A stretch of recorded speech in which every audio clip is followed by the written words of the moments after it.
ধূমপান এবং মদ্যপান স্বাস্থ্যের পক্ষে ক্ষতিকারক।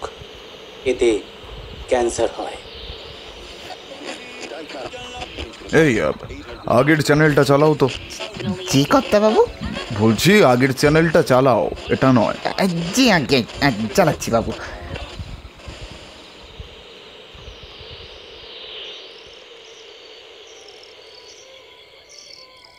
গ্রামের মস্ত বড় জমিদার বাড়ি। আলোর রোশনাইতে জমিদার বাড়ি যেন নববধূর সাজে সেজে উঠেছে। সাজানো কৃত্রিম আলোর উজ্জ্বলতা এত বেশি যে দিনের আলোকেও যেন ফিকে করে তোলে। জমিদার বাড়ির বিরাট সিংহদুয়ার পেরিয়ে চওড়া নুড়ি বিছানো পথ চলেছে কৃত্রিম ফোয়ারাটার দিকে। ফোয়ারা পেরিয়ে আরও কিছু দূর গেলে জমিদার বাড়ির সদর দরজা দেখা যায়।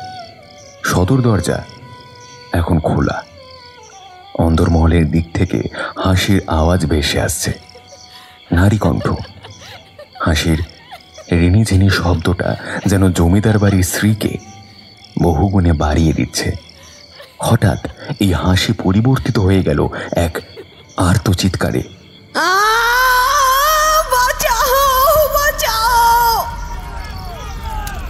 অন্দরমহলের একটি ঘরে এক মহিলার গায়ে আগুন লেগে গেছে। তিনি প্রাণপণে আগুন নেভানোর চেষ্টা করছেন, কিন্তু আগুন নেভার বদলে দাউ দাউ করে জ্বলে উঠছে। হঠাৎই একটি 5 বছরের বাচ্চা ছেলে মা বলে চিৎকার করে এগিয়ে যায়, কিন্তু পেছন থেকে একটি লোক তাকে আটকে ধরে। বাচ্চা ছেলেটি তার সমস্ত শক্তি দিয়ে লোকটার হাতের বাঁধন আলগা করতে চাইছে আর চিৎকার করছে, ভাবি, ভাবি, মাকে বাঁচাও, ভাবি। এরই মধ্যে কিছু লোক ছুটে এসেছে জল নিয়ে আগুন নেভানোর জন্য। একদিকে আগুন নেভানোর চেষ্টা চলছে আর অন্যদিকে ছেলেটি চিৎকার করে চলেছে, কিন্তু এত চেষ্টার পরেও ওনাকে বাঁচানো গেল না। হঠাৎই পুরো পরিবেশটা শান্ত হয়ে গেল। ছেলেটার চিৎকারও থেমে গেছে অনেক আগেই।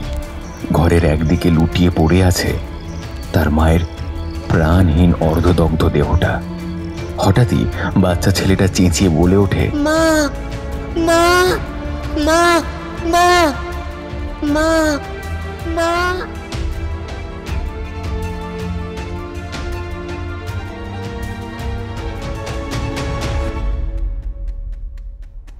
Welcome to late night mystery. আমরা অনেক গল্পই শুনিয়েছি আপনাদের, তার বেশিরভাগ গল্পই আপনাদের থেকে অনেক ভালোবাসা পেয়েছে। তাই আমরা আশা করব এই গল্পটিকেও আপনারা সেই একইভাবে নিজেদের বন্ধু পরিচিত মানুষদের সঙ্গে ভাগ করে নেবেন। ডিটেকটিভ রয়ের কথা আশা করি সকলের মনে আছে। আজকে আপনারা শুনবেন ডিটেকটিভ রয়ের আরও একটি রহস্যে ভরা গল্প, কঙ্কাল রহস্য। গল্পের মধ্যে কি রয়েছে জানতে গেলে আপনাদের শুনতে হবে আমাদের আজকের গল্প। আজকের গল্পের সূত্রধার আমি অভিজিৎ, গল্প পাঠে দীপম এবং ডিটেকটিভ রয়ের চরিত্রে শুভদীপ নাথ। তাহলে আর দেরি না করে শুনে নেওয়া যাক আমাদের আজকের নিবেদন, রাইমা দত্তের কলমে কঙ্কাল রহস্য।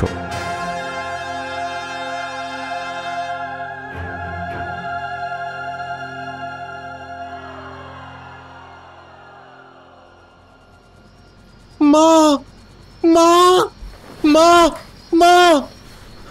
চিৎকার করে বিছানায় উঠে বসে প্রদ্যুম্ন। দুহাত দিয়ে দুপাশের বিছানার চাদর খামচে ধরে।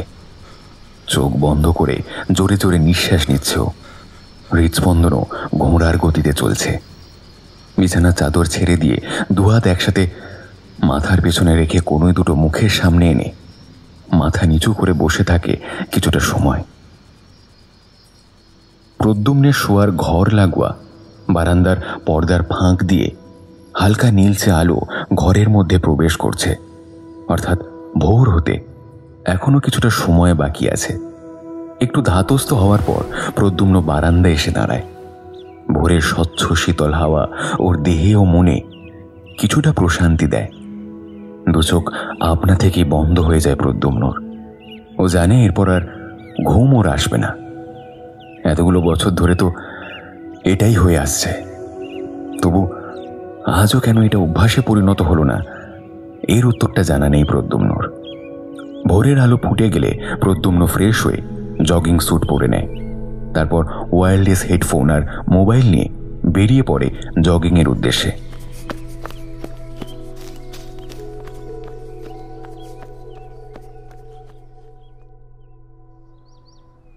উত্তর কলকাতার মিত্র লেনের রায়চৌধুরী ভবন। বড় রাস্তার থেকে কিছুটা ভিতরে বলে এই এলাকায় কোলাহলটা তুলনামূলক কম। 3 তলা হালকা নীলচে রঙের ছিমছাম বাড়ি এই রায়চৌধুরী ভবন। 1 তলার বৈঠকখানায় চায়ের কাপ হাতে খবরের কাগজ পড়ছেন আদিত্য প্রতাপ রায়চৌধুরী। বয়স 56, পেশায় ব্যবসাদার। কলকাতায় তিনি তার পৈতৃক ব্যবসা সামলাচ্ছেন এবং ইতিমধ্যে ব্যবসায়ী মহলে তার নাম ডাকও হয়েছে বেশ। ফলস্বরূপ রাশভারী ব্যক্তিত্ব নজরে পড়ে তার চলনে বলনে। রান্নাঘরে মালতীর সাথে গৃহবধূ মৃদুলা দেবী ব্যস্ত সকালের জল খাবার তৈরিতে। সকালের জল খাবারের পর্ব মিটলে পর দুপুরের খাবারের তোড়জোড় শুরু করতে হবে।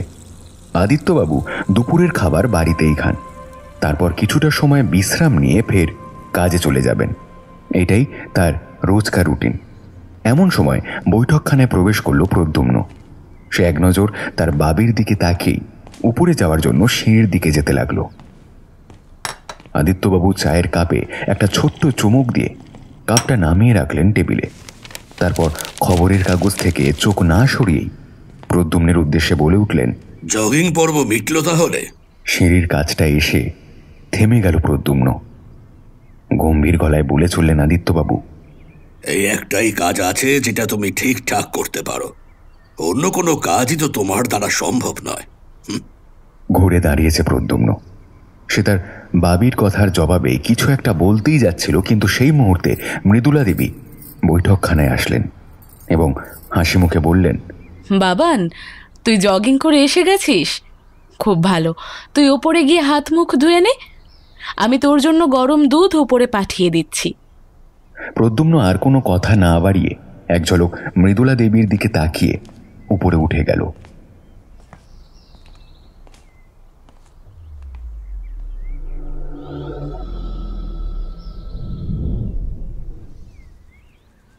ঘড়িতে এখন 9:20। ডাইনিং টেবিলে বসে সকালের জল খাবার খাচ্ছেন আদিত্য প্রতাপ রায়চৌধুরী। তার ঠিক পাশের চেয়ারটায় বসে আছেন মৃদুলা দেবী। কিছু সময় পর প্রদ্যুম্ন এসে বসল ঠিক আদিত্যবাবুর বিপরীত দিকের চেয়ারটায়। মৃদুলা দেবী খাবার বেড়ে দিল, খেতে শুরু করেও। হঠাৎ আদিত্যবাবু গম্ভীর গলায় বললেন, এরপর কি করবে কিছু ঠিক করলে, নাকি বাকি জীবনটা এমন হেলাফেলা করে কাটিয়ে দিতে চাও? প্রশ্নটা প্রদ্যুম্নকে করেছেন তিনি। সে কেবলমাত্র একবার তার বাবির দিকে তাকিয়ে ফের খাওয়ায় মন দিল। এতে আদিত্যবাবু কিছুটা রেগে গেলেন। তিনি জোর গলায় বললেন, আমায় সত্যি করে বলো তো প্রদ্যুম্ন, নিজের ভবিষ্যতের চিন্তা কি হয় না তোমার? ম্যাথে মাস্টার্স করেছো, ইউনিভার্সিটি টপার ছিলে, খুব ভালো কথা। এখন চাকরির চেষ্টা করো, লেকচারশিপের জন্য অ্যাপ্লাই করো। তাও যদি না পছন্দ, তাহলে আমার সাথে ব্যবসা সামলাও। তুমি তো সেটাও করছো না, ছন্ন ছাড়ার মতো ঘুরে বেড়াচ্ছ খালি। শোনো, তোমার বন্ধুরা এতদিনে চাকরি পেয়ে গেছে, আর তুমি নিজের বাপের টাকায় শুধু ফুর্তি করছো। ব্যাস। পুরোটা সময় ধরে প্রদ্যুম্ন চুপচাপ সব শুনছিল, কোনো কথা বলেনি। কিন্তু এরপর আর চুপ করে থাকা যায় না। সে দুহাত দিয়ে টেবিল চাপড়ে উঠে দাঁড়ালো। তারপর শান্ত গলায় বলল, আমি এই বিষয়ে কোনো কথাই বলতে চাই না বাবি। শুধু একটাই কথা বলবো, যেটা এর আগেও আমি বলেছি, আবারও বলছি আজ। It's my life and my decisions. আমার পার্সোনাল লাইফে নাক গলিও না কেউ। কথা শেষ করে আর এক মুহূর্ত সেখানে দাঁড়ালো না প্রদ্যুম্ন। কেবলমাত্র মৃদুলা দেবী চেঁচিয়ে বললেন, খাবার ফেলে যাস না বাবান। কিন্তু কে শোনে কার কথা? প্রদ্যুম্ন তখন চলে গেছে। মৃদুলা দেবী আদিত্যবাবুর দিকে একবার তাচ্ছিল্য ভরা চোখে তাকিয়ে প্রদ্যুম্নের পিছনে গেলেন।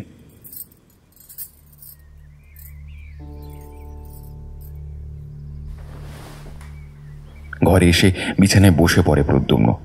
বাবির কথায় সে একটুও কষ্ট পায়নি। এগুলো এখন ওর গা সওয়া হয়ে গিয়েছে। শুধু মাঝে মধ্যে সহ্য সীমাটা অতিক্রম করে যায়। কিছুক্ষণ পর মৃদুলা দেবী প্রদ্যুম্নের ঘরে এসে ঢুকলেন। তারপর স্নেহ ভরা গলায় বললেন, বাবির কথায় মন খারাপ করিস না বাবান। তুই তো তোর বাবিকে চিনিস, তাই না?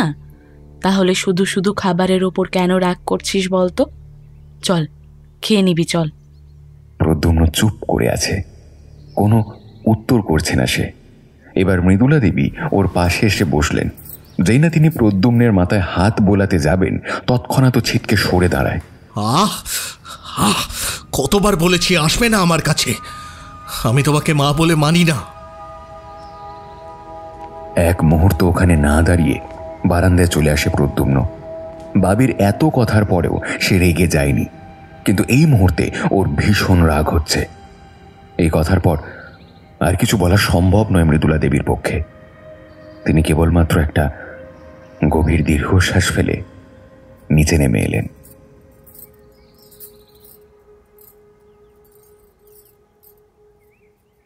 মৃদুলা দেবী আদিত্য প্রতাপ রায়চৌধুরীর দ্বিতীয় পক্ষের স্ত্রী। প্রদ্যুম্নের মা যখন মারা গেলেন তখন ওর বয়স মোটে 5 বছর। ছোট্ট প্রদ্যুম্নর যাতে স্নেহ, মমতা, ভালোবাসার কোনো কমতি না হয়, তাই জন্য আদিত্যবাবু দ্বিতীয়বার বিয়ে করার সিদ্ধান্ত নেন। প্রদ্যুম্নের বয়স তখন 9 যখন মৃদুলা দেবী প্রদ্যুম্নের নতুন মা হয়ে বাড়িতে এলেন। তবে আদিত্যবাবুর ভাবনাকে নাকচ করে দিয়ে প্রদ্যুম্ন কোনোদিনই নতুন মাকে মেনে নেয়নি, না ছোটবেলায় নাই বা এখন। তবে মৃদুলা দেবী তার সবটুকু দিয়ে চেষ্টা করে গেছেন প্রদ্যুম্নের মায়ের অভাব মেটানোর জন্য। এমনকি তিনি নিজে কোনো সন্তান নেননি, যাতে করে প্রদ্যুম্নের প্রতি তার স্নেহ, মমতা একটুও কম না হয়। শুধু প্রদ্যুম্ন ওর চারপাশে একটা শক্ত দেওয়াল তৈরি করে ফেলেছে, যেটা মৃদুলা দেবী এখনো পর্যন্ত ভাঙতে পারেনি। তবে ওনার বিশ্বাস, একদিন প্রদ্যুম্ন এসে তার কোলে মাথা রেখে বলবে, আমার মাথায় হাত বুলিয়ে দেবে মণিমা।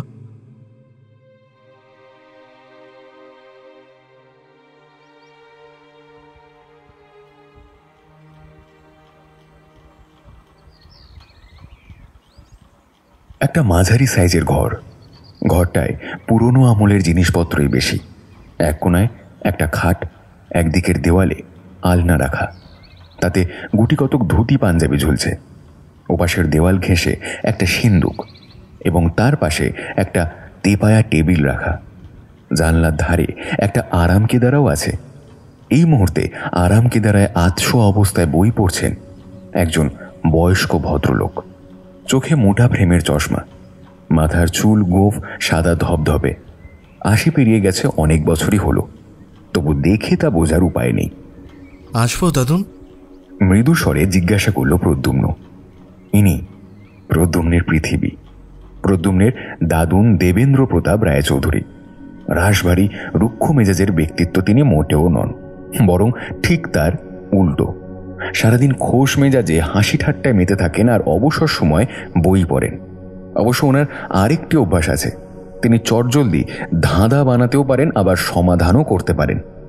একসময় বীরভূম জেলার নারায়ণপুর গ্রামে দেবেন্দ্র প্রতাপের পিতৃপুরুষের মস্ত বড় জমিদারি ছিল। দেবেন্দ্র প্রতাপের পিতৃপুরুষ নারায়ণ রায়চৌধুরী এতটাই প্রভাবশালী জমিদার ছিলেন যে তিনি সেই আমলে প্রতাপ খেতাব অর্জন করেন।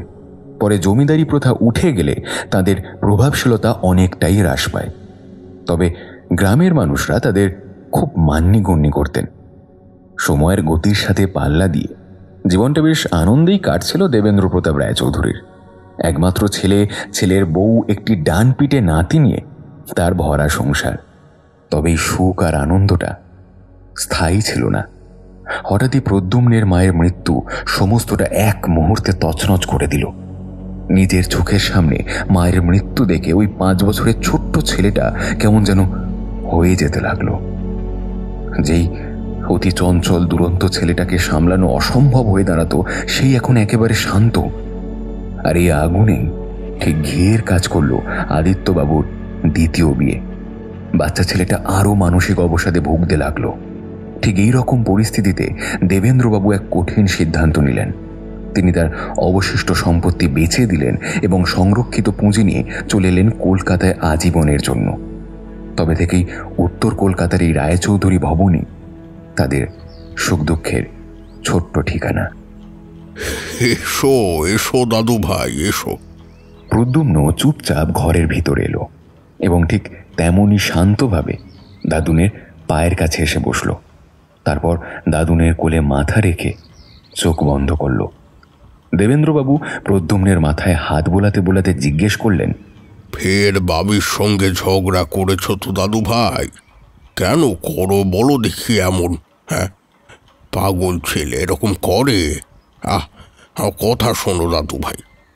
কোনো উত্তর করল না প্রদ্যুম্ন, কেবল দাদুনকে আরো শক্ত করে জড়িয়ে ধরল। তারপর কাঁপা কাঁপা গলায় বলল, মা মা আমাকে কেন ছেড়ে চলে গেল দাদুন, বলতে পারো? মুহূর্তের মধ্যে দেবেন্দ্রবাবুর চোয়াল শক্ত হয়ে গেল। চোখ বন্ধ করে নিলেন তিনি।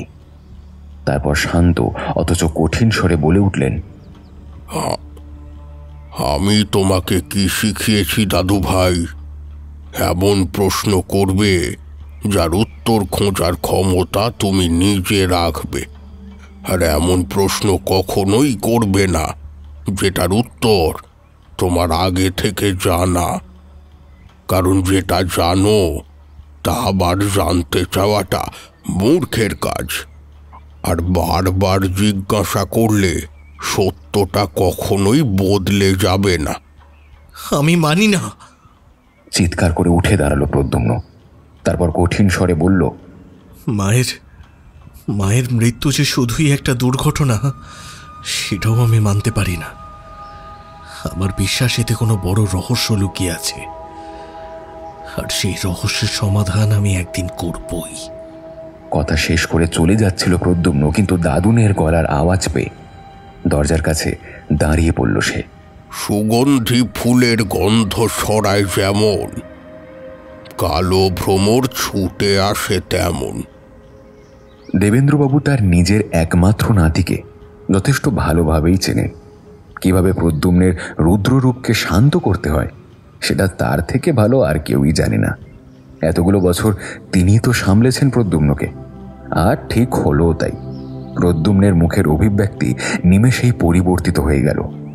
যেই চোখে কয়েক সেকেন্ড আগে পর্যন্ত রাগ ছিল, সেই চোখে এখন শান্ত দৃষ্টি, আর ঠোঁটের কোণায় মৃদু হাসি। দেবেন্দ্রবাবুর দিকে ঘুরে তাকালো প্রদ্যুম্ন। তারপর এক পেশে হাসি এসে বলল, অপরাধীরা নিজের চারিপাশে অপরাধের জাল বোনে, আর সেই জাল কেটে অপরাধী পর্যন্ত পৌঁছতে হয়। আর সেটা সম্ভব না হলে অবস্থা বুঝে সেই জালেই অপরাধীকে বন্দি করতে হয়। কথা শেষ করে বেরিয়ে গেল প্রদ্যুম্ন। দেবেন্দ্রবাবু ফের বইতে মনোসংযোগ করলেন। তার ঠোঁটে মৃদু হাসি।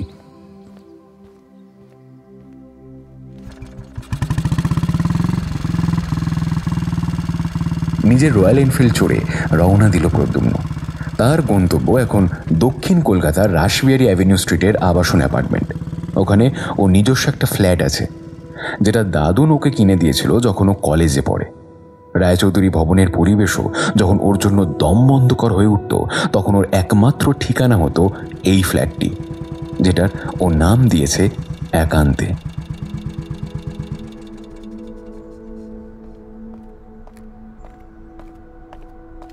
ফ্ল্যাটে ঢোকার পর মুহূর্তেই ফোন বেজে উঠল প্রদ্যুম্নর।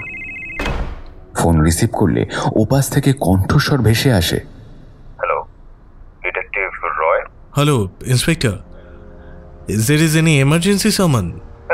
No, absolutely not. আরে অল টাইম এত সিরিয়াস মোডে তুমি থাকো কি করে? এইটুকু বয়সে তো এত অ্যাচিভমেন্ট পেয়েই গেছো। Enjoy your life. তা না, যাই হোক, আমি তোমাকে ফোন করেছিলাম ডিপার্টমেন্টের তরফ থেকে তোমাকে ধন্যবাদ দেওয়ার জন্য। তুমি সাহায্য না করলে কেসটা কিছুতেই কোর্টে প্রুফ করতে পারতাম না। No mister Sanyal, is perfectly all right. আমি শুধু আমার ডিউটি করছি। হ্যাঁ, আমি জানি সেটা। তবুও এক্ষেত্রে ক্রিমিনালকে হাতের মুঠোয় পেয়েও তাকে ছেড়ে দিতে হতো, কারণ যথেষ্ট প্রমাণ তো আমাদের হাতে ছিল না কোর্টে এভিডেন্স হিসেবে দেওয়ার মতো। এদিকে দেখো, তুমি কত সহজেই ওকে দিয়ে স্বীকার করিয়ে নিলে। সত্যি আশ্চর্য। আমি কিছুই করিনি ইন্সপেক্টর, সে নিজের জালে নিজেই জড়িয়ে গেছে। You are too intelligent, Detective Roy. Okay, hope to see you again. Goodbye. Goodbye, inspector. ফ্ল্যাটের বারান্দায় গিয়ে দাঁড়ালো প্রদ্যুম্ন। ওর ডান হাত প্যান্টের পকেটে ঢোকানো, বাঁ হাতে ফোন। প্রদ্যুম্নের হাইট প্রায় 6 ফুট। গায়ের রং খানিকটা চাপা তবে উজ্জ্বল। এই মুহূর্তে ওর পরনে সাধারণ সাদা রঙের শার্ট এবং ব্লু জিন্স, চুল পরিপাটি করে আঁচড়ানো, ক্লিন শেভড, হাতে ব্যান্ড ওয়াচ, চোখে কালো রঙের স্কোয়ার ফ্রেমের চশমা। যদিও চশমার কাঁচ ওর তীক্ষ্ণ উজ্জ্বল দৃষ্টিকে আড়াল করতে পারেনি। এই হলো প্রদ্যুম্ন। পুরো নাম প্রদ্যুম্ন প্রতাপ রায়চৌধুরী। দেবেন্দ্র প্রতাপ রায়চৌধুরীর প্রাণের থেকে প্রিয় নাতি এবং আদিত্য প্রতাপ রায়চৌধুরীর একমাত্র ছেলে। প্রদ্যুম্ন ম্যাথে মাস্টার্স কমপ্লিট করেছে, পরে অবশ্য সাইকোলজি নিয়েও পড়াশোনা করেছে। নিজের অতীতকে পিছনে ফেলে কলকাতায় এসে প্রদ্যুম্ন মানসিক অবসাদ থেকে বেরিয়ে এসেছিল বটে, কিন্তু তারপর থেকে বড্ড শান্ত হয়ে গিয়েছিল সে। প্রয়োজন ছাড়া বেশি কথা বলা সে মোটেও পছন্দ করে না। এমনকি স্কুল এবং কলেজ জীবনেও ওর বেশি বন্ধু বান্ধব ছিল না। হয়তো ইচ্ছা করেই সে কোনো ফ্রেন্ড সার্কেল তৈরি করেনি। একা থাকতেই প্রদ্যুম্নর বেশি ভালো লাগে। তবে এছাড়া ওর আর একটা পরিচয়ও আছে, ডিটেকটিভ রয়। ও একজন প্রাইভেট ক্রাইম ইনভেস্টিগেটর। তবে প্রদ্যুম্নই যে ডিটেকটিভ রয় ওটা একমাত্র ওর দাদুনি জানে, আর কেউ নয়। পুলিশ মহল এবং অপরাধী মহলে প্রদ্যুম্ন ডিটেকটিভ রয় বলেই পরিচিত। আবার ফোন বেজে উঠল প্রদ্যুম্নর। ফোন রিসিভ করে বলল, বলো দাদুন।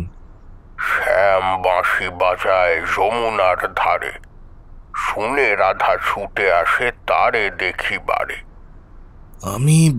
আমি আসছি।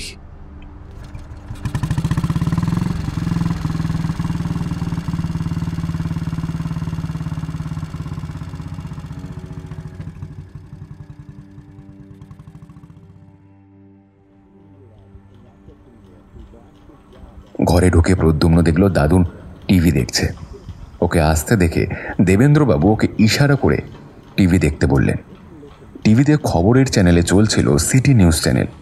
সেখানে ব্রেকিং নিউজ দেখাচ্ছিল কনস্ট্রাকশন এরিয়াতে নরকঙ্কাল উদ্ধার। প্রদ্যুম্ন হেডলাইনটা পড়ে দাদুনকে বলল, তাহলে এটাই তোমার শ্যামের বাঁশি বাজানো? একদম ঠিক দাদু ভাই, সহাস্য মুখে বললেন দেবেন্দ্রবাবু। পুরো খবরটা শুনবি না দাদু ভাই? প্রদ্যুম্নকে চলে যেতে দেখলে বলে উঠলেন তিনি, ডিটেকটিভ রয় শোনার থেকে দেখায় বেশি বিশ্বাসী।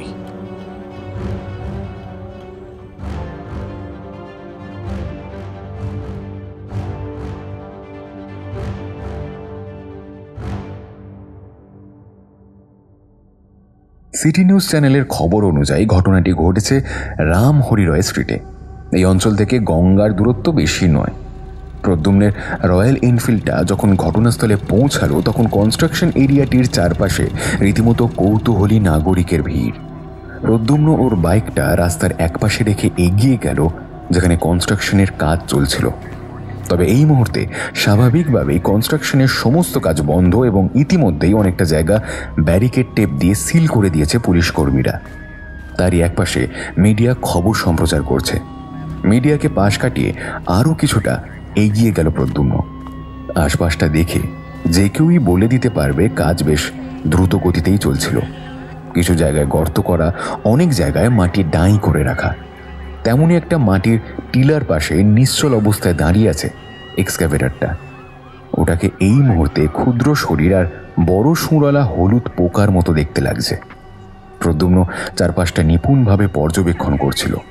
ঠিক সেই মুহূর্তে একজন পুলিশ কর্মী ওর দিকে এগিয়ে এসে কৌতুক ভরা গলায় বললেন, রহস্যের গন্ধ পেয়ে গেছো দেখছি ডিটেকটিভ রয়। ইনি এই এরিয়ার police inspector mister Tapodyuti Dutta. Detective রয়কে তিনি বেশ ভালোভাবেই চেনেন। প্রদ্যুম্ন মৃদু হেসে মিস্টার দত্তর সাথে হ্যান্ডশেক করে বলল, রহস্য কতদূর সেটা তো আপনি বলবেন মিস্টার দত্ত। আমি তো শুধু কৌতূহল মেটাতে এসেছি। So what is the exact case here? আসলে এখানে একটা পোড়া মন্দিরের ধ্বংসাবশেষ ছিল, তো সেটাকে সরিয়ে ফেলে মিউনিসিপ্যালিটির তত্ত্বাবধানে এখানে কনস্ট্রাকশনের কাজ শুরু হয়। তা সেই কাজ চলাকালীন কিছু শ্রমিক ওই নরকঙ্কালটাকে উদ্ধার করে। তারপর তারা পুলিশে ইনফর্ম করলে আমরা ব্যাপারটা দেখতে আসি।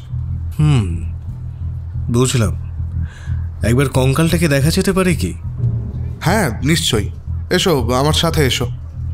হাসি মুখে বললেন মিস্টার দত্ত। প্রদ্যুম্ন মিস্টার দত্তের সাথে কিছু দূর এগিয়ে গেল। তারপর ব্যারিকেড টেপ পার করে একটা জায়গায় এসে দাঁড়ালো। সেখানে মাটিতে একটা গর্ত করা, আর গর্তের ঠিক পাশে নীল রঙের প্লাস্টিকের ওপর নরকঙ্কালটি শায়িত করে রাখা আছে। আপাতভাবে নরকঙ্কালটিকে বিশেষত্বহীন স্বাভাবিকই মনে হলো প্রদ্যুম্ন। দুজন ফরেন্সিক ডিপার্টমেন্টের লোক কঙ্কালটিকে পরীক্ষা করে চলেছেন এবং আরেকজন লোক যে গর্তটিতে কঙ্কাল পাওয়া গেছে সেটা পরীক্ষা করছেন। কঙ্কালটিকে দেখতে দেখতেই মিস্টার দত্তকে প্রশ্ন করল প্রদ্যুম্ন, ফরেন্সিক টেস্টের আগে কজ অফ ডেথটা জানা যাবে না, তাই না? ওয়েল, অন্য ক্ষেত্রে হয়তো রিপোর্ট আসার আগে জানা যেত না, তবে এক্ষেত্রে আমি নিশ্চিতভাবে বলতে পারি। উত্তর দিলেন মিস্টার দত্ত। তারপর কিছুক্ষণ থেমে আবার বললেন, ব্যক্তিটিকে খুন করা হয়েছিল। এতক্ষণ পর্যন্ত কঙ্কালের দিকেই তাকিয়েছিল প্রদ্যুম্ন। মিস্টার দত্তের শেষ কথাটা শুনে সচকিতে তার দিকে তাকালো। বলল, আপনি শিওর হচ্ছেন কিভাবে? কঙ্কালের সাথে বুলেট পাওয়া গেছে, তাও আবার দুটো। আর বাকি ইনফরমেশন ফরেন্সিক রিপোর্ট আসার পরেই জানা যাবে। আরও কিছু পাওয়া গেছে কি? হ্যাঁ, কঙ্কালটির বাঁ হাতের মধ্যমায় একটা রূপোর আংটি ছিল, আর ওই একটা রূপোর মাদুলিও পাওয়া গেছে। জিনিসগুলো একবার দেখা যেতে পারে কি? অফকোর্স, একটু অপেক্ষা করো, আমি এক্ষুনি নিয়ে আসছি। বলে চলে গেলেন মিস্টার দত্ত। কিছুক্ষণ পরেই তিনি ফিরে এলেন।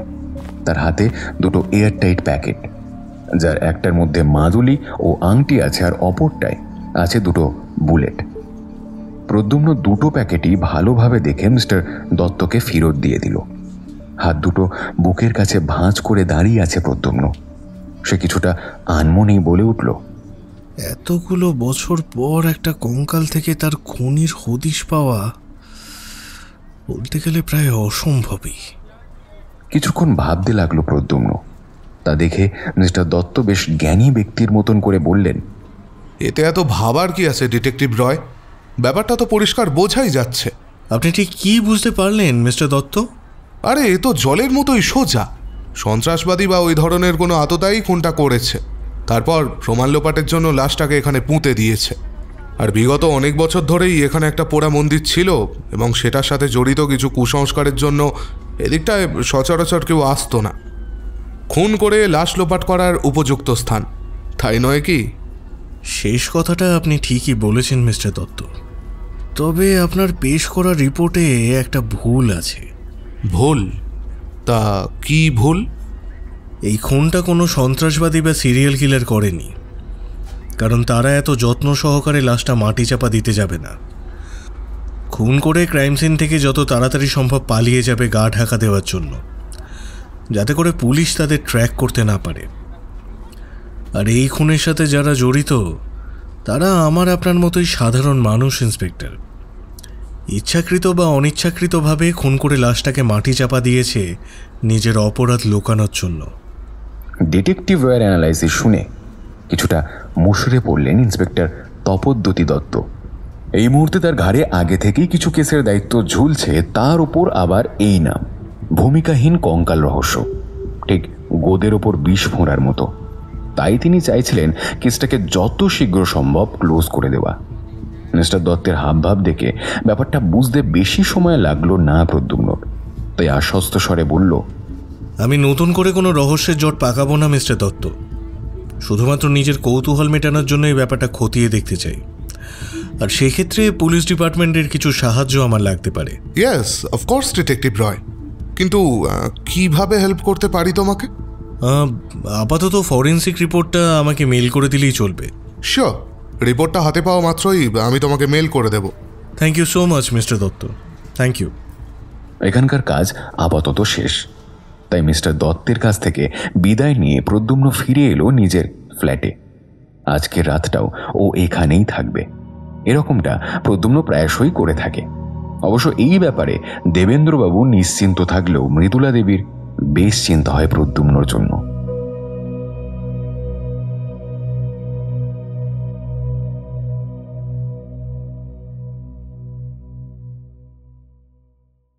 দুদিন পর প্রদ্যুম্ন যখন ফরেন্সিক রিপোর্টটা হাতে পেল তখন দুপুর পেরিয়ে গেছে। ল্যাপটপ খুলে রিপোর্টটা বেশ মনোযোগ সহকারে খুঁটিয়ে পড়ল প্রদ্যুম্ন। ওটা থেকে কিছু গুরুত্বপূর্ণ পয়েন্ট ও নোট ডাউন করে রাখলো। রিপোর্টের এই কটা পয়েন্ট ছাড়া আপাতত ওর হাতে আর কোনো ইনফরমেশন নেই। এই পয়েন্টগুলোর উপর ভিত্তি করে কিছু একটা ভেবে প্রদ্যুম্ন ওর রয়্যাল এনফিল্ডটা নিয়ে বেরিয়ে পড়ল। ওর গন্তব্য এখন যেই এরিয়াতে কঙ্কালটি পাওয়া গেছে সেই এরিয়ার পুলিশ স্টেশন।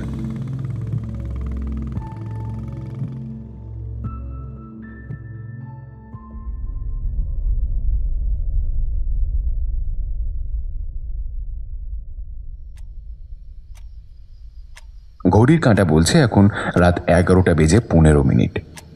দেবেন্দ্র প্রতাপ বাবুর ঘরে এখনো পর্যন্ত আলো জ্বলছে। অন্য সময় হলে অবশ্য তিনি এতক্ষণে ঘুমিয়ে পড়তেন, তবে আজ ব্যাপারটা খানিকটা আলাদা। তিনি জানেন আজ প্রদ্যুম্ন আসবে তদন্তের প্রোগ্রেস বলতে। এমন সময় দরজায় টোকা পড়ল, সাথে মৃদু আওয়াজ ভেসে এলো। আসবো দাদুন? একটা বই পড়ছিলেন দেবেন্দ্রবাবু পিছনের বালিশে হেলান দিয়ে। প্রদ্যুম্নের আওয়াজ পেয়ে তিনি সোজা হয়ে বসলেন। তারপর বইটা তার পাশে বিছানায় রেখে উত্তর করলেন, এসো দাদু ভাই, এসো। ঘরে ঢুকে দাদুনের পায়ের কাছটায় উঠে বসল প্রদ্যুম্ন। তারপর আসন করে বসল ঠিক দাদুনের বিপরীত দিকে। প্রথম কথা শুরু করলেন দেবেন্দ্রবাবু। তাহলে নতুন তথ্য কি কি পেলে বলো দেখি। নরকঙ্কালটা অরিন্দম ভৌমিকের। উত্তর শুনে দেবেন্দ্রবাবুর ভ্রুজোড়া রীতিমতো কপালের মাঝখানে চলে এলো। তিনি প্রচণ্ড রকম আশ্চর্য হয়েছেন। এই কথাটা বোধহয় তিনি আশা করেননি প্রদ্যুম্নর কাছ থেকে। তিনি অবাক ভাবটা কাটিয়ে বেশ কৌতুক মিশ্রিত গলায় বললেন, রোসো রোসো দাদু ভাই, একটু রোসো। আমার তো বয়স হয়েছে নাকি? বোম ফেলার কথা ছিল আর তুমি একেবারে মিসাইল ধরে এনেছো। এ তো বড্ড না ইনসাফি। হ্যাঁ। ওদিকে দেবেন্দ্রবাবুর কথা বলার ধরন শুনে হেসে ফেলল প্রদ্যুম্ন। এত বছরের পুরনো নরকঙ্কাল থেকে সেটা কার কঙ্কাল এত তাড়াতাড়ি তুমি কি করে জেনে ফেললে? একটা কথা ঠিক করে বলো তো দাদু ভাই, তুমি কোনো রকম প্ল্যান চেট করে সেই ব্যক্তির আত্মার সাথে যোগাযোগ করনি তো?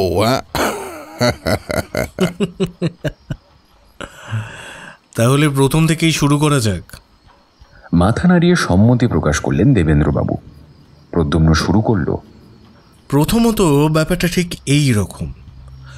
অনেকটা জায়গা জুড়ে একটা পোড়া মন্দিরের ধ্বংসাবশেষ ছিল এখানে, যেটাকে সরিয়ে ফেলে সেই এরিয়ার মিউনিসিপ্যালিটি কনস্ট্রাকশন শুরু করে। সেই কাজ চলাকালীন গর্ত খুললে উদ্ধার হয় নরকঙ্কাল, আর সেটার সাথে পাওয়া যায় 2টো বুলেট এবং একটা আংটি ও একটি মাদুলি। বুলেট দেখেই পুলিশ কনফার্ম করে যে ব্যক্তিটিকে খুন করে মাটিতে পুঁতে ফেলা হয়েছিল। এত অবধি তো তুমি নিউজ চ্যানেল থেকেই জানতে পেরেছ, রাইট? ফের সম্মতি জানালেন দেবেন্দ্রবাবু। এবার আসি ফরেন্সিক রিপোর্টের ইনফরমেশনে। রিপোর্টটা আমি পাই আজ ঠিক দুপুর নাগাদ। পুরো রিপোর্টটা থেকেই বেশ কয়েকটা পয়েন্ট আমার ভীষণ ইম্পর্টেন্ট মনে হয়েছে। ফার্স্ট অফ অল, এটা একটা মেল স্কেলিটন, যার মৃত্যুকালীন বয়স ছিল 20 থেকে 21 বছর, হাইট 5 ফুট 8 ইঞ্চি। সেকেন্ডলি, কঙ্কালটার বয়স 10 থেকে 11 বছর।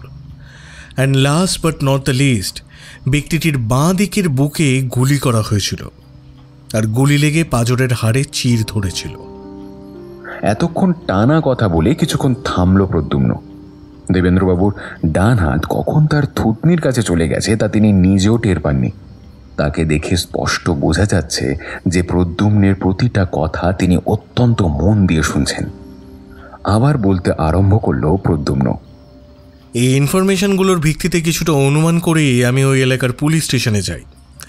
ইন্সপেক্টর তপদ্যুতি দত্ত সেই সময় থানায় উপস্থিত ছিলেন না। আমি একজন কনস্টেবলকে আমার পরিচয় দিয়ে ঠিক 10 বছর আগের সমস্ত মিসিং ডায়েরির ফাইলটা চেয়ে পাঠাই। কিছুক্ষণ পরে তিনি একটা ফাইল আমাকে দেন। সেই ফাইলটায় মোট 23টা মিসিং রিপোর্ট ছিল। সেই রিপোর্টগুলির মধ্যে একটা মিসিং কমপ্লেন্টের ইনফরমেশন হুবহু মিলে যায় ফরেন্সিক রিপোর্টের সাথে। আর সেটা থেকেই আমি সিদ্ধান্তে পৌঁছাই এই নরকঙ্কালটা অরিন্দম ভৌমিকের। তোমার সব কথাই বুঝলাম দাদু ভাই, তবে এমনটাও তো হতে পারে যে যার নরকঙ্কালটা উদ্ধার হয়েছে সেই ব্যক্তির কোনো মিসিং কমপ্লেন করাই হয়নি। হয়তো মিসিং রিপোর্টের সাথে ফরেনসিক রিপোর্টের মিল পাওয়া নিছকই কাকতালীয়। তোমার কথাটাও ফেলে দেওয়ার মতো নয় দাদুন, তবে এক্ষেত্রে আমার একটা এক্সপ্লেনেশন আছে। আর সেইটা কিরকম একটু শুনি তবে। প্রথমেই তোমাকে জানিয়ে রাখি দাদুন, আমার বিশ্বাস খুনটা কোনো প্রফেশনাল ক্রিমিনাল করেনি। খুনটা যে বা যারা করেছে তারা আমাদের মতোই সাধারণ নাগরিক। হয় তারা ইচ্ছাকৃতভাবে খুনটা করেছে, আর নয়তো অনিচ্ছাকৃতভাবে খুনটা হয়ে গেছে। তো সেই ক্ষেত্রে প্রথমেই তাদের মাথায় এটাই আসবে যে যত তাড়াতাড়ি সম্ভব লাশটাকে লোপাট করা, আর তার সাথে সমস্ত প্রমাণও মুছে ফেলা। হিউম্যান সাইকোলজি অন্তত এটাই বলে। তো তারা চাইবে কাছাকাছির মধ্যেই গোপনে বডিটাকে পাচার করতে। বডি নিয়ে বেশি দূর ট্র্যাভেল করাটা তাদের কাছে বড় রিস্ক বলেই মনে হবে। তো এই ক্ষেত্রে আমি শিওর যে ক্রাইম সিন এবং ভিকটিমের বাড়ি ওই এলাকারই আশেপাশে ছিল। কোনো ব্যক্তির খোঁজ খবর না পাওয়া গেলে খুব স্বাভাবিকভাবেই তার পরিবার বা আত্মীয় স্বজন মিসিং ডায়েরি করবে পুলিশ স্টেশনে। তো সেই ক্ষেত্রে যেই এলাকার বাসিন্দা নিরুদ্দেশ, সেই এলাকার পুলিশ স্টেশনেই মিসিং রিপোর্টটা করতে হয়। অন্য এলাকার থানায় তো কমপ্লেন করা যায় না। বাহ, বেশ সোজা হিসেব। তাহলে আর কি কেস ইজ সলভ ডিটেকটিভ রয়? না দাদুন, একটা খটকা কিন্তু থেকেই যাচ্ছে। কি এমন ব্যাপার দাদু ভাই যার উত্তর তুমি এখনো খুঁজে পাওনি? এই মিসিং কমপ্লেনটা দাদুন, এটাকে ঠিক যেন স্বাভাবিক মনে হচ্ছে না আমার। হতে আবার কি অস্বাভাবিক খুঁজে পেলে তুমি? দাঁড়াও, আগে তোমায় রিপোর্টটা দেখাই। প্যান্টের পকেট থেকে ফোনটা বের করলো প্রদ্যুম্ন। তারপর ফটো গ্যালারি থেকে রিপোর্টের ছবিটা দেবেন্দ্রবাবুকে দেখালো। গতকাল রাত থেকে একজন তৃতীয় বর্ষের কলেজ পড়ুয়া ছেলে নিরুদ্দেশ।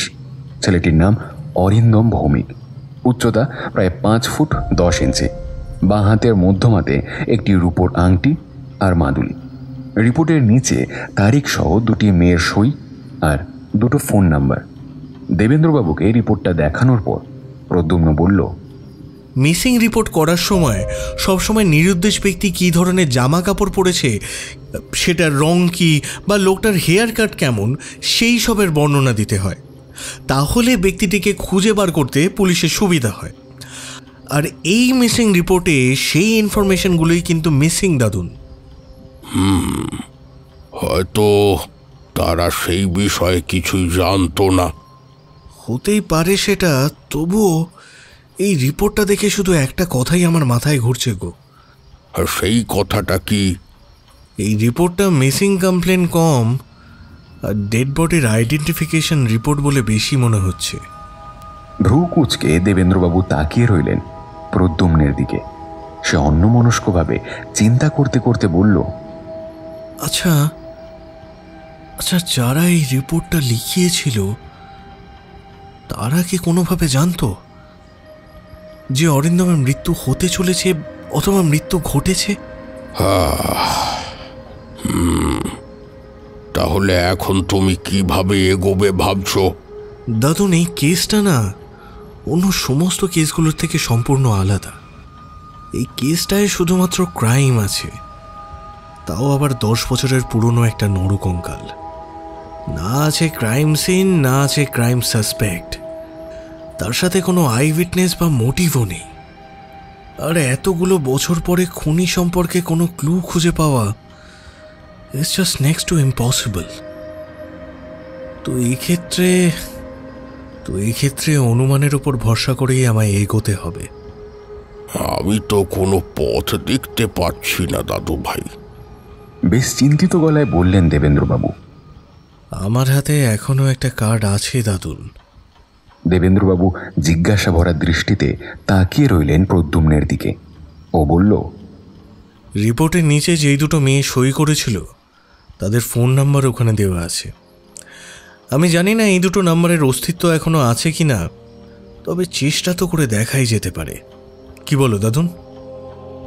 দেবেন্দ্রবাবু কোনো কথার উত্তর করলেন না, কেবলমাত্র মৃদু হেসে মাথা নাড়লেন।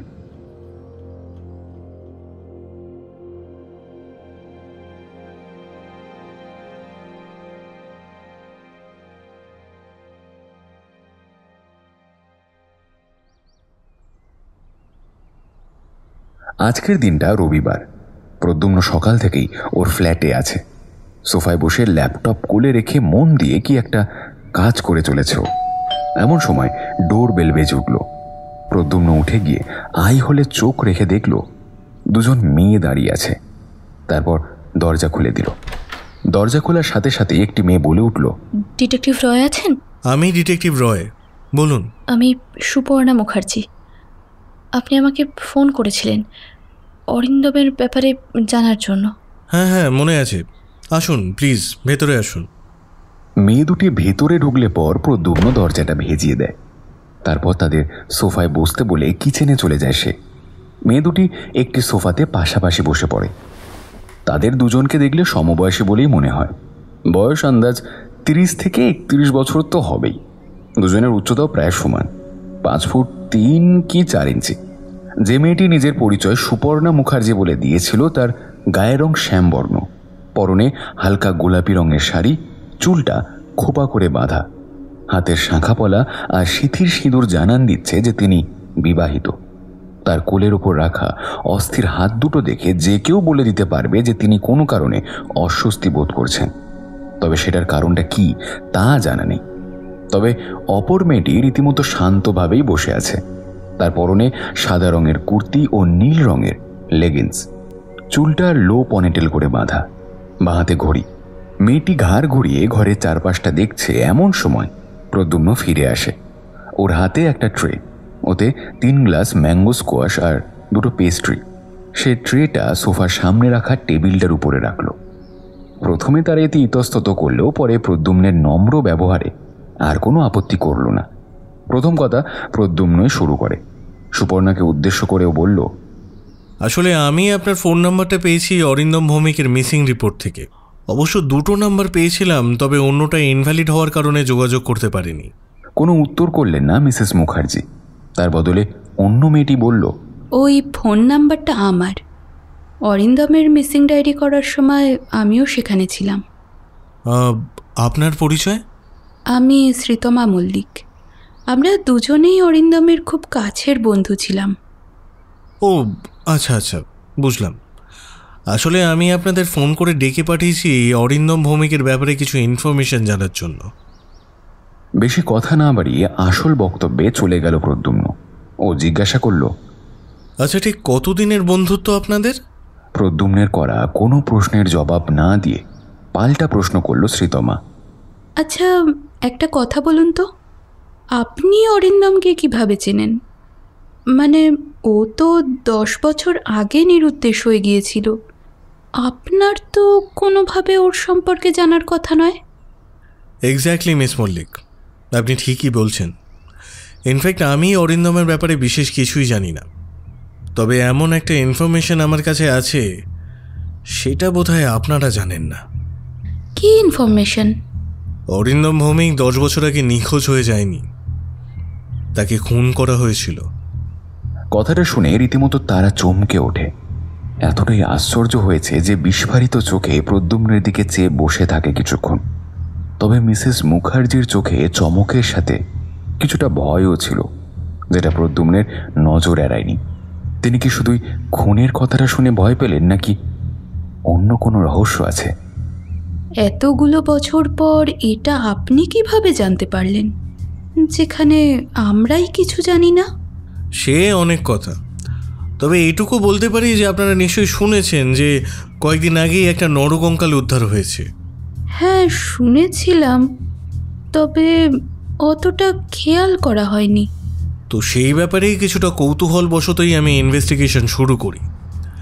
সেইখান থেকে কিছু ইনফরমেশন আমার হাতে আসে, যা থেকে আমার অনুমান হয় কঙ্কালটি অরিন্দম ভৌমিকেরই। তবে কিছু প্রশ্ন আছে যার উত্তর আমার জানা নেই। এই মুহূর্তে সেগুলোর উত্তর কেবল আপনারাই দিতে পারবেন। আপনার অনুমান তো ভুলও হতে পারে ডিটেকটিভ রয়।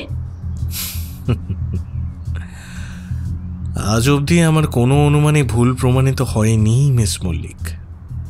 কিছুক্ষণ স্থির দৃষ্টিতে প্রদ্যুম্নের চোখের দিকে তাকিয়ে থাকে মিস মল্লিক। হয়তো ডিটেকটিভ রয়ের মাথায় ঠিক কি চলছে তা জানার চেষ্টা করছেন তিনি, তবে সেটা সম্ভব নয় বুঝে ধীর গলায় বললেন, কি জানতে চান বলুন। কতদিন ধরে চেনেন অরিন্দমকে? কলেজে থাকাকালীন আমাদের আলাপ হয়। একই ডিপার্টমেন্ট ছিল আমাদের তিনজনের, আর সেখান থেকেই বন্ধুত্ব। আচ্ছা, অরিন্দম মানুষটি কেমন ছিল? আই মিন, ওর কোনো শত্রু ছিল বলে আপনাদের জানা আছে? দেখুন, অরিন্দম খুব শান্তশিষ্ট স্বভাবের ছেলে ছিল। ঝগড়াঝাটি, মারামারি এসব থেকে শতহস্ত দূরে থাকতো। ওর শত্রু বা কেউ ওকে খুন করতে পারে এমন কেউ ছিল বলে তো আমাদের জানা নেই। বুঝলাম। অরিন্দম নিখোঁজ হওয়ার আগে শেষ কার সাথে কথা হয়েছিল ওর? আমার সাথেই অরিন্দমের শেষ দেখা হয়।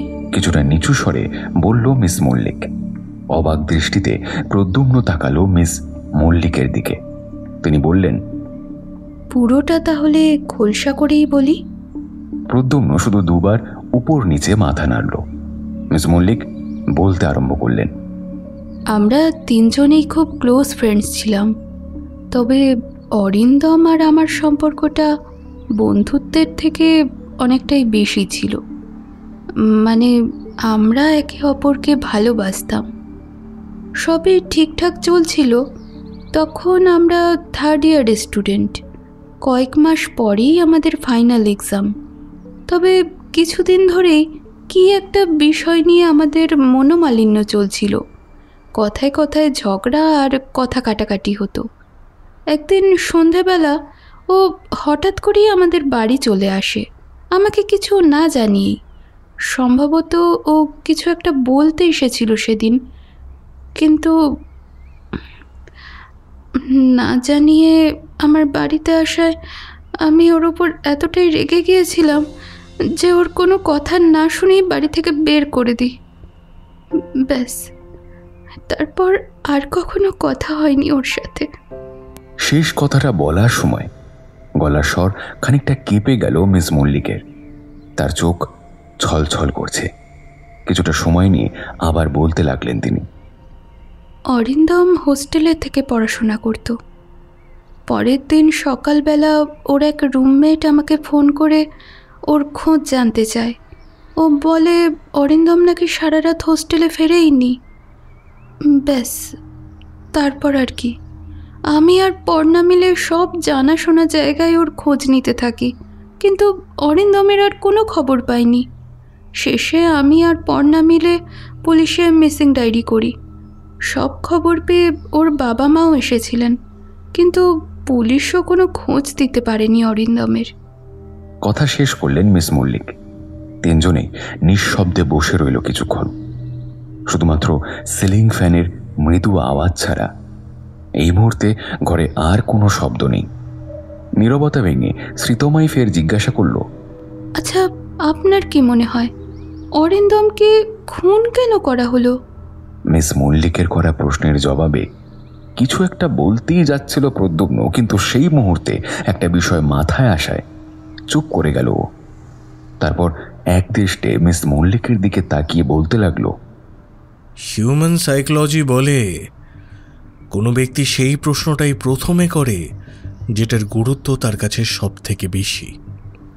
অরিন্দমকে খুন কে বা কারা করেছে, তার বদলে কেন খুন করেছে, এই প্রশ্নটা আপনার কাছে এত গুরুত্বপূর্ণ কেন মিস মল্লিক? সেরকম কোনো ব্যাপার নেই, আসলে এই প্রশ্নটাই প্রথম মাথায় এলো, তাই জিজ্ঞাসা করলাম আর কি। আমি বুঝতে পারছি মিস মল্লিক, স্বাভাবিক গলায় বলল প্রদ্যুম্ন। তারপর একটা দীর্ঘশ্বাস ছেড়ে কিছুটা আনমনেই বলে উঠল প্রদ্যুম্ন, এটাই বোধহয় আমার প্রথম কেস যেটা ইনকমপ্লিট থেকে যাবে।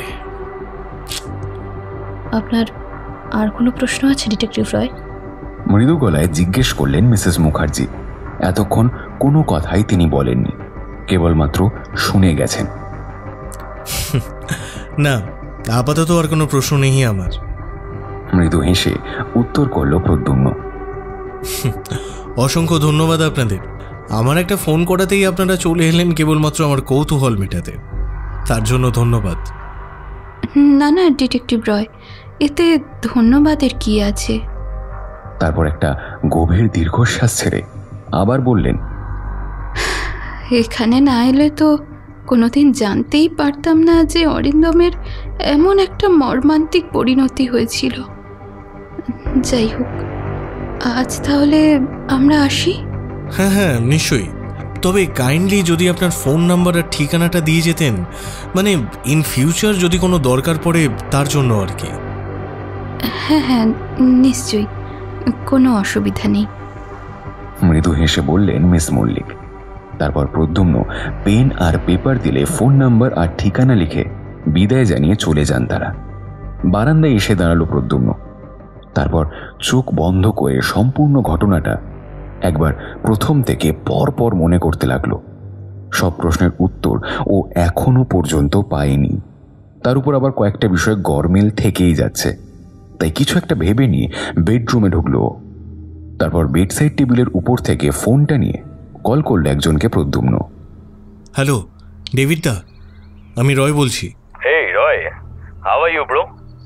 এতদিন পর আমার কথা মনে পড়লো বুঝি তোর? আরে না না ডেভিড দা, সেরকম কোনো ব্যাপার না, আসলে একটা আর্জেন্সি ছিল। খুব আর্জেন্ট? কি ব্যাপার রে? তোমাকে দুটো ফোন নাম্বার টেক্সট করছি ডেভিড দা। এই নাম্বার দুটো সোশ্যাল মিডিয়া হ্যান্ডেল থেকে শুরু করে message, call history, each and every information আমার যত তাড়াতাড়ি সম্ভব চাই। Okay okay okay, chill bro chill. সব ইনফরমেশন পেয়ে যাবি আজ রাতের মধ্যে, ঠিক আছে? এখন বল কেমন আছিস তুই? নতুন কোনো কেস হাতে পেয়েছিস বুঝি? অনেকটা সেই রকমই। রাতে কথা হচ্ছে তাহলে, গুড বাই। ফোনের ওপাশে থাকা ব্যক্তিটিও গুড বাই বলে ফোনটা রেখে দিল। ও রয়কে অনেকদিন ধরেই চেনে। রয়ের যে বেশি কথা বলা একদমই পছন্দ নয় তাও ভালোভাবেই জানে।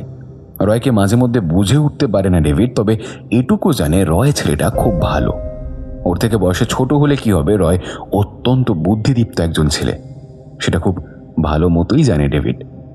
ডেভিডের পুরো নাম ডেভিড ডিসুজা। 30 বছর বয়সের একজন যুবক, গায়ের রং ধবধবে ফর্সা, হাইট 6 ফুটের থেকে অল্প কম, চোখের মনির রং বাদামি, চুলটা তুলনামূলকভাবে বড় তবে বেশ স্টাইলিশ। হাস্যোজ্জ্বল মিশুকে স্বভাবের এই ছেলেটি সারাক্ষণ ইয়ার্কি ঠাট্টা করতেই বেশি ভালোবাসে, সেটা কাজের সময় হোক আর এমনি সময়। ওর মতো আড্ডা জমাটি ছেলে খুঁজে পাওয়া যায়। ডেভিড পেশা একজন হ্যাকার, তবে ইললিগাল নয়।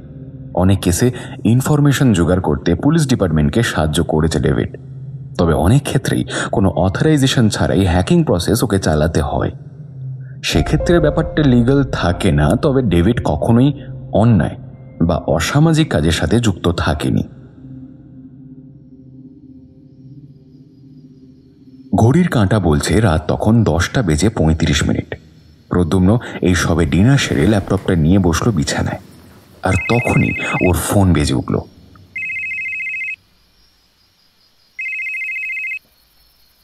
হ্যালো রয়। বলো ডেভিড দা, কি কি ইনফরমেশন পেলে তুমি? ওয়েট, এক এক করে সমস্তটা বলছি, মন দিয়ে শুনবি। প্রথমেই আসি মিসেস সুপর্ণা মুখার্জির ব্যাপারে। ইনি বিবাহিত, হাজব্যান্ড একটা প্রাইভেট কোম্পানিতে চাকরি করেন, তার নাম প্রশান্ত মুখার্জি। ওদের 4 বছরের একটি ছেলে আছে। জানিস ওর ডাক নামটা টুকুস, কিউট না? প্রদ্যুম্ন কোনো উত্তর করল না, কেবল নিঃশব্দে সবটা শুনতে লাগলো। ডেভিডের প্রত্যেকটা কথা ও অত্যন্ত মনোযোগ দিয়ে শুনছে। যাই হোক, মিসেস মুখার্জির সোশ্যাল মিডিয়া, মেসেজেস, কল সব কিছুই চেক করেছি, তবে কোনো সাসপিশিয়াস ব্যাপার চোখে পড়েনি। সবটাই নিট অ্যান্ড ক্লিন। আচ্ছা, বুঝলাম। আর মিস মল্লিক? মিস শ্রীতমা মল্লিক অবিবাহিত, পেশায় একজন টিচার, বাড়িতেই কোচিং ব্যাচ চালায়। সোশ্যাল মিডিয়াতেও অনেক অ্যাডভার্টাইজমেন্ট দেখেছি। আর বাকি সব পারফেক্ট, তবে একটা ব্যাপার। কি ব্যাপার? শিক্ষিকা মহাশয়া অনেক ক্ষেত্রেই ডার্ক ওয়েব ইউজ করেছেন। ওয়েবসাইট আছে ওনার ডার্ক ওয়েবে। হোয়াট? Yes bro, টর browser. এর সাহায্যে অনেকের সাথে যোগাযোগ করেছেন মিস মল্লিক। আর স্বাভাবিকভাবেই এখানে অনেক আইপি অ্যাড্রেস শো করছে, তাই সমস্ত ইনফরমেশন হ্যাক করতে আমার কিছুটা সময় লাগবে। তবে একটা মেসেজ আমার হাতে এসছে। ঠিক আছে ডেভিড দা, তুমি এখন শুধু মেসেজটা আমাকে পাঠিয়ে দাও, আর হ্যাকিং প্রসেসটা আপাতত বন্ধ থাক। পরে কিছু প্রয়োজন পড়লে আমি তোমাকে ইনফর্ম করে দেবো। ওকে, অলরাইট, দেন আমি তোকে মেসেজটা পাঠিয়ে দিচ্ছি। থ্যাংক ইউ ডেভিড দা, থ্যাংক ইউ সো মাচ। তুমি না গুরু, শুকনো থ্যাঙ্কস তোর কাছেই রাখ। এত তাড়াতাড়ি এত সব ইনফরমেশন জোগাড় করে দিলাম আর তুই শুধু থ্যাঙ্কস জানাচ্ছিস। इसके लिए तो ट्रीट बनता है ब्रो। আচ্ছা আচ্ছা ঠিক আছে, তাই হবে একদিন। মৃদু হেসে বলল প্রদ্যুম্ন। কথা শেষ হলে ফোন রেখে দিল প্রদ্যুম্ন। ঠিক তার পরের মুহূর্তেই ফোনের টুং শব্দটা জানান দিল মেসেজ নোটিফিকেশনে এসে গেছে। ডেভিডের পাঠানো মেসেজটা দেখল প্রদ্যুম্ন। 2278194 714171184 108191026119 4214 15112624 198124 1826124। মেসেজটা দেখে প্রদ্যুম্ন এতটুকু তো পরিষ্কার বুঝতে পেরেছে যে এটা সম্পূর্ণ কোড ওয়ার্ডে লেখা। প্রদ্যুম্ন আর একটা মুহূর্ত নষ্ট না করে মেসেজটাকে ডিকোড করতে লাগলো।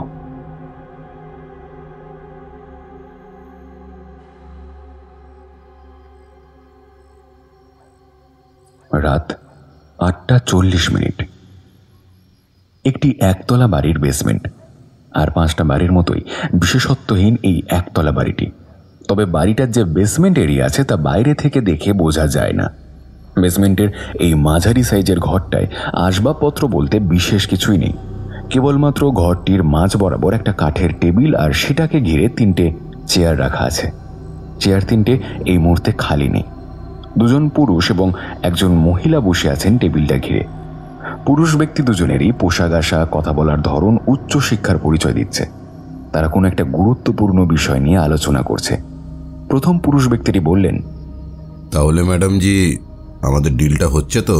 হ্যাঁ নিশ্চয়ই, তবে আমার একটা শর্ত আছে। উত্তরে বললেন মহিলাটি।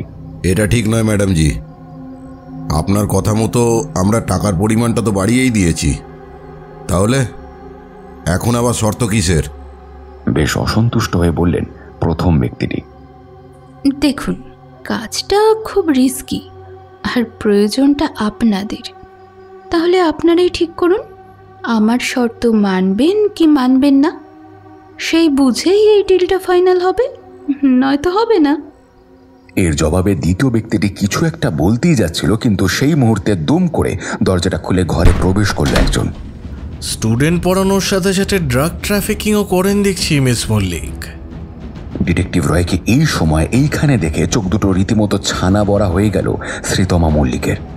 তাকে দেখে মনে হচ্ছে যে কোনো মুহূর্তে তার চোখ দুটো খুলে বেরিয়ে আসতে পারে। শুধুমাত্র আশ্চর্যই হননি মিস মল্লিক, রীতিমতো ভয়ও পেয়েছেন তিনি। তবে ভয়টা কাটিয়ে উঠতে বেশি সময় নেন না শ্রীতমা। গলায় জোর এনে বলে উঠলেন, কি যাতা বলছেন আপনি ডিটেকটিভ রয়?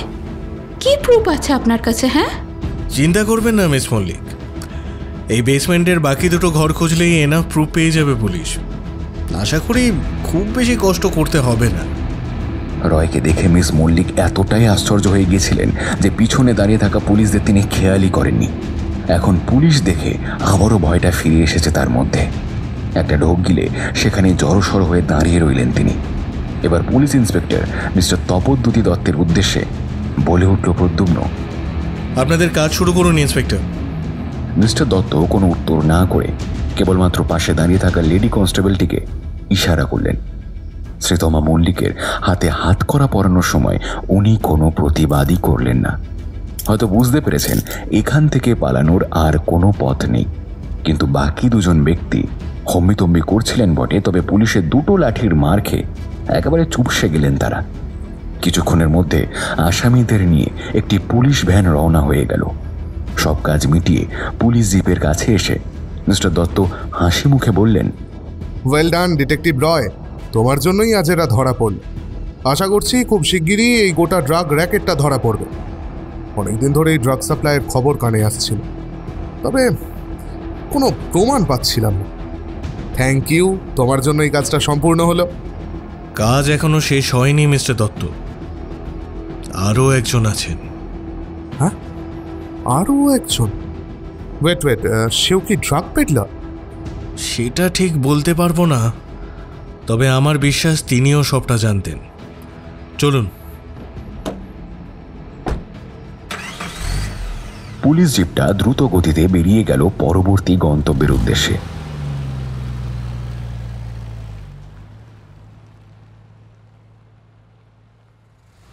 রাত এখন প্রায় 11টা।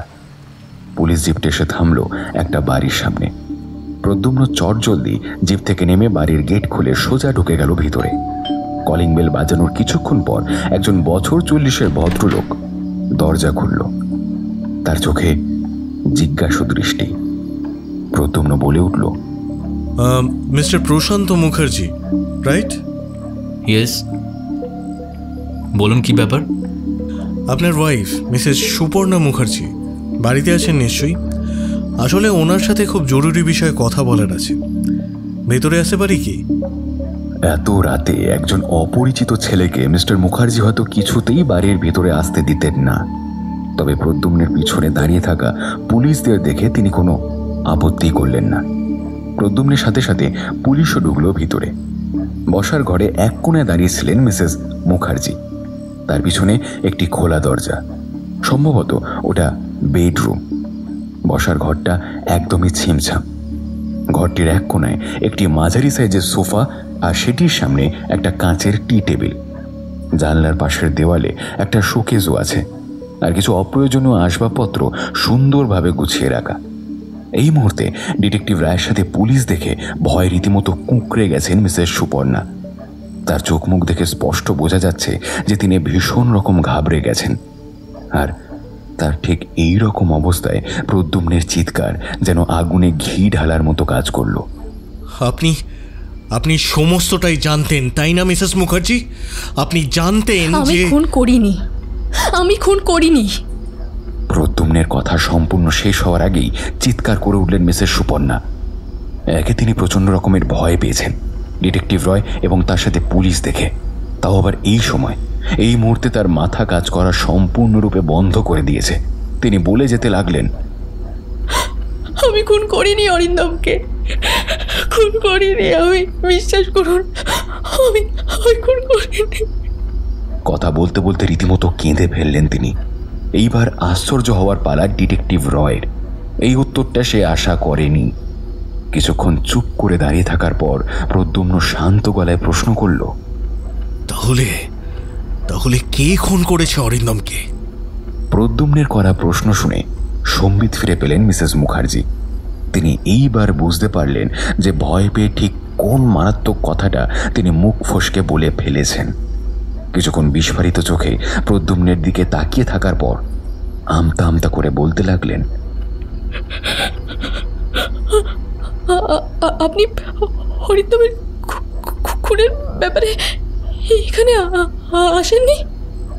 একদমই নয় মিসেস মুখার্জি, আমি তো এখানে এসেছিলাম মিস শ্রীতমা মল্লিকের ড্রাগ ট্রাফিকিংয়ের কেসের ব্যাপারে।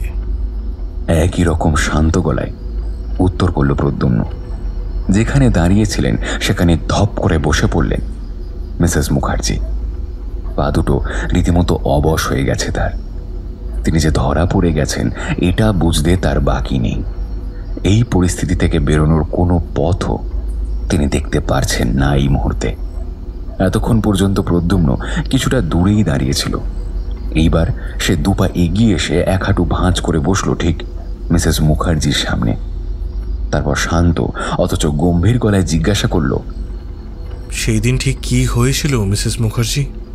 প্রদ্যুম্নের করা প্রশ্ন শুনেও মাথা তুলে তাকালেন না মিসেস সুপর্ণা মুখার্জি। কিছুক্ষণ মাথা নিচু করে বসে থাকার পর মুখ তুলে ডিটেকটিভ রয়ের দিকে তাকালেন তিনি। গাল দুটো রীতিমতো ভিজে গেছে তার চোখের জলে। তারপর শান্ত গলায় থেমে থেমে বলতে লাগলেন,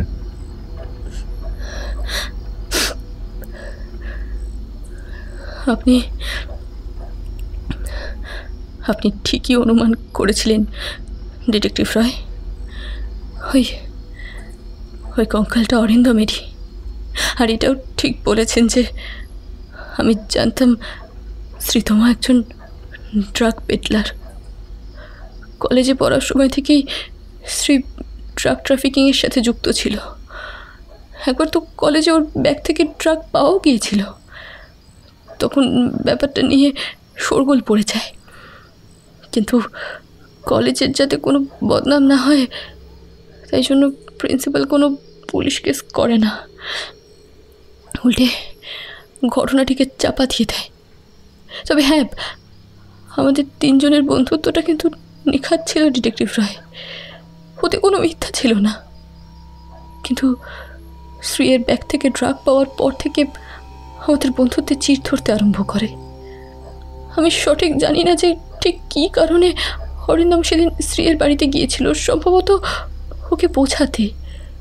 তবে সেখানেই শ্রীকে ড্রাগ ডিল করতে দেখে ফেলে অরিন্দম। ও তখন পুলিশকে সমস্তটা জানিয়ে দেবে বলে ভয় দেখায় শ্রীকে, আর সেই মুহূর্তে একটা ছেলে ওকে গুলি করে। আমি সেদিন কী কারণে যেন ওর বাড়িতে গিয়েছিলাম, আমি যে ওর বাড়ি যাব সেটা শ্রী জানতো না। বাড়ির ভিতরে ঢোকার মুহূর্তে আমি গুলির শব্দ পাই, পরপর 2টো গুলির আওয়াজ পেয়ে দৌড়ে ভেতরে যাই। আমি ঢুকে দেখি অরিন্দমের নিষ্প্রাণ রক্তাক্ত দেহটা মেঝেতে পড়ে আছে, আর একটা ছেলের হাতে বন্দুক। আমি সেখান থেকে পালিয়ে আসতে চেয়েছিলাম, কিন্তু সেই মুহূর্তে শ্রী আমাকে ধরে ফেলে। রীতিমতো ভয় দেখায় ও আমাকে, বলে যদি এই ব্যাপারে আমি কোনোভাবে পুলিশকে ইনফর্ম করি তাহলে ও আমাকেও ড্রাগ ট্রাফিকিংয়ের অপরাধে জড়িয়ে দেবে।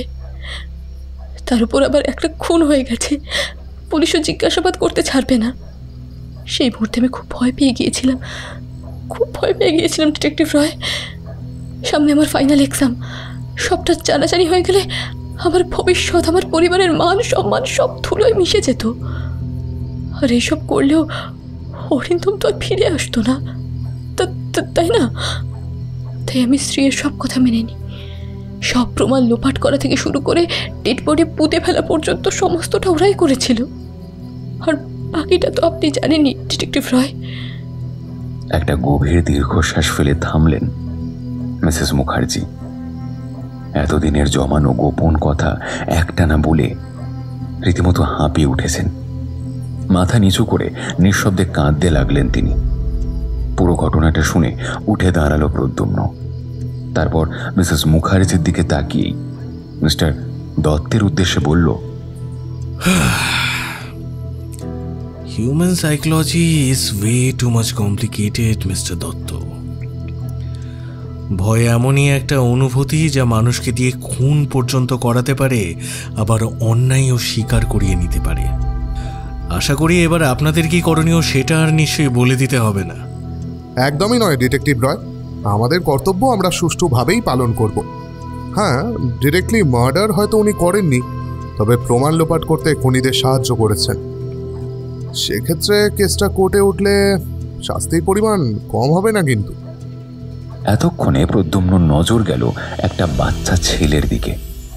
বাবার কোমর জড়িয়ে দাঁড়িয়ে আছে সে, ফোপাচ্ছে ছেলেটি রীতিমতো। মিস্টার মুখার্জি ওর মাথায় হাত বুলিয়ে ওকে শান্ত করার চেষ্টা করছেন। প্রচণ্ড ভয় পেয়েছে সে। মাকে এভাবে কাঁদতে এর আগে হয়তো কখনোই দেখেনি সে। প্রদ্যুম্নের মনে পড়ল টুকুসের কথা, মিসেস মুখার্জির একমাত্র ছেলে। যে অন্যায় করেছে শাস্তি তো তাকে পেতেই হবে। আশা করছি মিসেস মুখার্জি কোর্টে সমস্তটাই স্বীকার করবেন। তবে একটু দেখবেন ইন্সপেক্টর, জেল হেফাজত যেন বেশি দিনের না হয়। আফটারঅল বাড়িতে একটা বাচ্চা আছে ওনার, মাকে ছাড়া থাকতে ওর খুবই কষ্ট হবে। কঠিন গলায় মিস্টার দত্তের উদ্দেশ্যে কথাটা বলে সেই মুহূর্তেই বেরিয়ে গেল প্রদ্যুম্ন।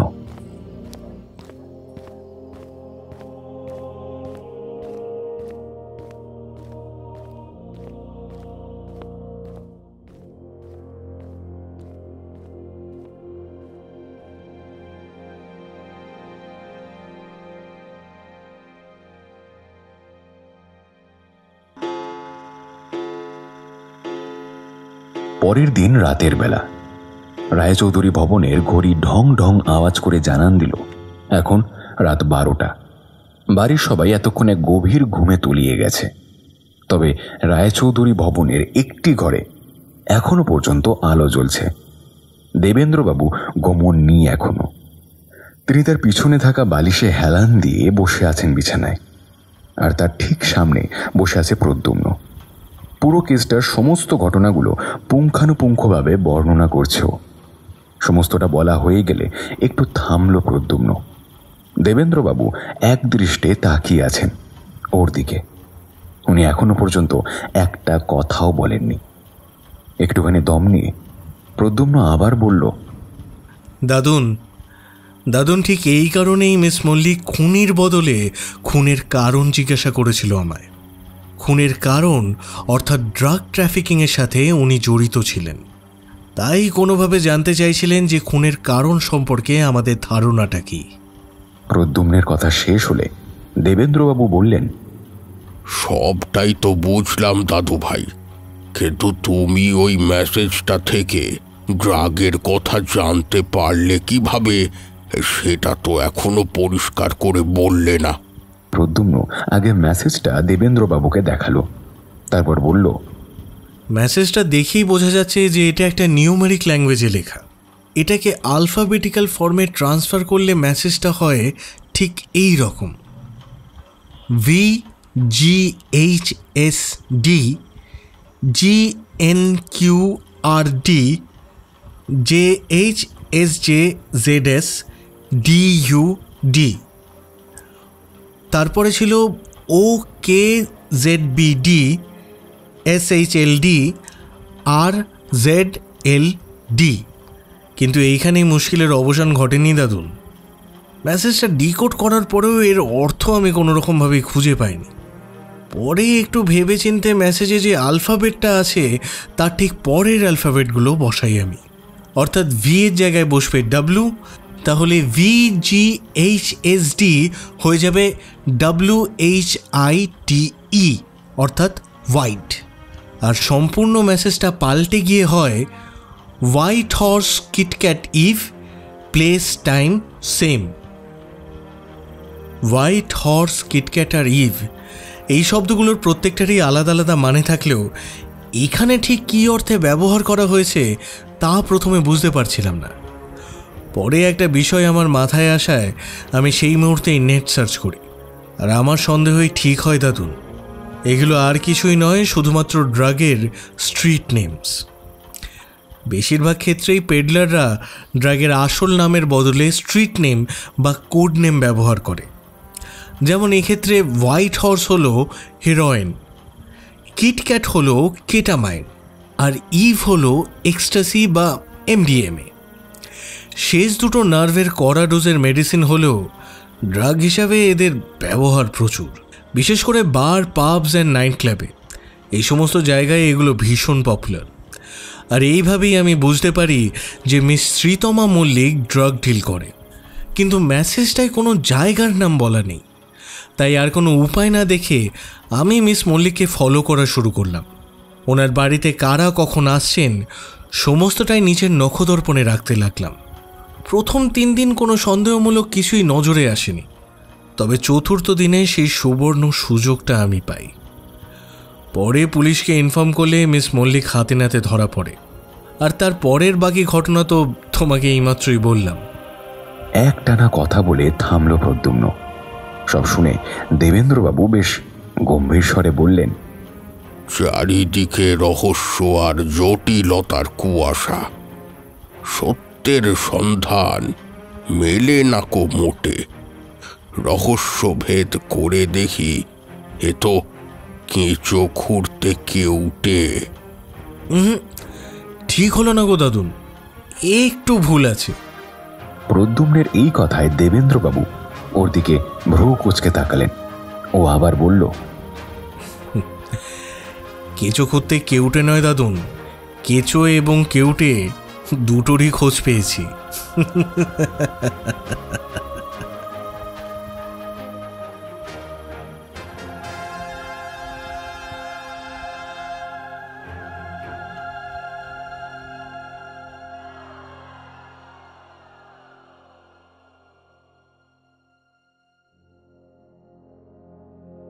ধন্যবাদ আমাদের সঙ্গে থাকার জন্য। এতক্ষণ আপনারা শুনছিলেন রাইমা দত্তের কলমে ডিটেকটিভ রয়ের গল্প কঙ্কাল রহস্য। আজকে আমাদের সঙ্গে ছিলেন এখন গল্প থেকে সুমন এবং অরিজিৎ, বং স্টোরি সার্কেল থেকে শুভদীপ নাথ, সাহিত্য সমাহার থেকে আকাশ, বেঙ্গলি ক্লাসিক্স উইথ অর্ণব থেকে অর্ণব।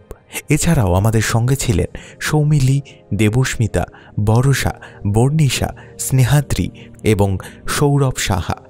আজকের গল্পের নাট্যরূপদানে ছিল বরষা, প্রচ্ছদ অঙ্কনে ছিল সৌম্যদীপ গুঁই, শব্দ সংযোজনে ছিল প্রিয়াঙ্কা কুণ্ডু, গল্পের নির্দেশনা, পরিচালনা ও আবহ নির্মাণে ছিল শুভজিৎ বটব্যাল। ধন্যবাদ আপনাদের সকলকে আমাদের সঙ্গে থাকার জন্য। দেখা হচ্ছে পরবর্তী গল্পে। ততদিন সবাই ভালো থাকুন, সবাই ভালোবাসায় থাকুন। ধন্যবাদ।